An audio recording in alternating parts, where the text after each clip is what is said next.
മുൻ മന്ത്രിയും സിപിഐഎം നേതാവുമായ കെ.ടി. ജലീലിന്റെ ഭാഗത്തുനിന്ന് ഉണ്ടായത് തികച്ചും കുറ്റകരവും അനുചിതവുമായ പെരുമാറ്റമെന്ന് മന്ത്രി ബിന്ദു കൃഷ്ണ. കേരളത്തിലുള്ള എല്ലാവർക്കും അക്കാര്യം ബോധ്യമായി.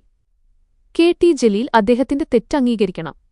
ഇപ്പോഴും അദ്ദേഹത്തിന് തെറ്റ് മനസ്സിലായിട്ടില്ല എന്നതാണ് സംഭവത്തിന്റെ ഗുരുതര പ്രശ്നം.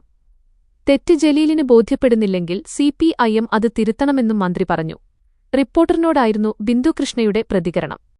കുട്ടികളോട് സംവദിക്കുകയായിരുന്നുവെന്ന് പറയുമ്പോഴും കുട്ടികളുടെ പൊതുവായന കുറഞ്ഞുവെന്ന് നിരീക്ഷിക്കുമ്പോഴും പൊതുവായന വിപുലീകരിക്കാന് പൊതുവേദിയിൽ വെച്ച് ആക്ഷേപിക്കുന്നതാണോ ശരിയായ മാർഗം എന്നതുകൂടി ജലീല് വ്യക്തമാക്കണമെന്നും മന്ത്രി പറഞ്ഞു. കുഞ്ഞുങ്ങളോട് പെരുമാറേണ്ട രീതിയിലായിരുന്നില്ല ജലീലിന്റെ പ്രതികരണം. മറിച്ച് അവരുടെ ആത്മവിശ്വാസം കുറയ്ക്കുന്ന രീതിയിൽ അവരിൽ അപകർഷതാബോധം വളർത്തുന്ന രീതിയിലായിരുന്നു പ്രതികരണം. അത് തെറ്റാണെന്ന് ജലീലിന് ഇനിയെങ്കിലും ബോധ്യപ്പെടേണ്ടതുണ്ട്. അദ്ദേഹം അധ്യാപകനാണെങ്കിൽ കുട്ടികളോടിങ്ങനെയല്ല പെരുമാറേണ്ടത്.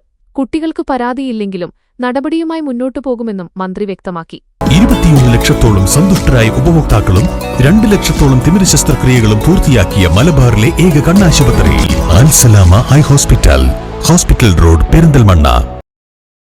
കെ.ടി. ജലീൽ വിദ്യാർത്ഥിയെ വിളിച്ചുവരുത്തി അപമാനിച്ചുവെന്ന ആരോപണത്തിൽ ചൈൽഡ് പ്രൊട്ടക്ഷൻ ഓഫീസർ റിപ്പോർട്ട് സമർപ്പിച്ചിട്ടുണ്ട്. മന്ത്രി ബിന്ദു കൃഷ്ണയ്ക്കാണ് റിപ്പോർട്ട് സമർപ്പിച്ചത്. കെ.ടി. ജലീലിന്റെ ഭാഗത്തുനിന്ന് തെറ്റുപറ്റിയതായാണ് റിപ്പോർട്ടിൽ പറയുന്നത്. കഴിഞ്ഞ ദിവസം മണ്ണാർക്കാട് നഗരസഭ 19, 20, 22 വാർഡുകളുടെ വിജയോത്സവം ജലീൽ ഉദ്ഘാടനം ചെയ്യുന്നതിനിടെയായിരുന്നു വിവാദത്തിനിടയാക്കിയ സംഭവം. ചടങ്ങിൽ പങ്കെടുത്ത കുട്ടികളോട് അക്ഷരമറിയില്ലേ എന്ന് അദ്ദേഹം ചോദിച്ചു. പിന്നാലെ വിലാസം തെറ്റിച്ച് എഴുതിയെന്ന് പറഞ്ഞ് സ്റ്റേജിലേക്ക് വിളിച്ചുവരുത്തിയ ഒരു കുട്ടിയുടെ ചെവിയിൽ നുള്ളുന്ന ദൃശ്യങ്ങൾ സമൂഹമാധ്യമങ്ങളിൽ പ്രചരിച്ചിരുന്നു. ഇതോടെയാണ് സംഭവം വിവാദമായത്. ഉദ്ഘാടനത്തിനു ശേഷം കുട്ടികളോട് സംസാരിക്കുകയായിരുന്നു കെ.ടി. ജലീൽ. ഇത് കേട്ട് സദസ്സിലും വേദിയിലും ഇരിക്കുന്നവർ ചിരിക്കുന്നത് ദൃശ്യങ്ങളിൽ വ്യക്തമാണ്. പിന്നാലെ എംഎസ്എഫ് വിഷയത്തിൽ പരാതി നൽകിയിരുന്നു. ഇതുമായി ബന്ധപ്പെട്ട് ബാലാവകാശ കമ്മീഷന് കേസെടുത്ത് ജയിലില് അടയ്ക്കട്ടെയെന്നും മുൻകൂർ ജാമ്യത്തിന് പോകില്ലെന്നും കെ.ടി. ജലീൽ പറഞ്ഞിരുന്നു.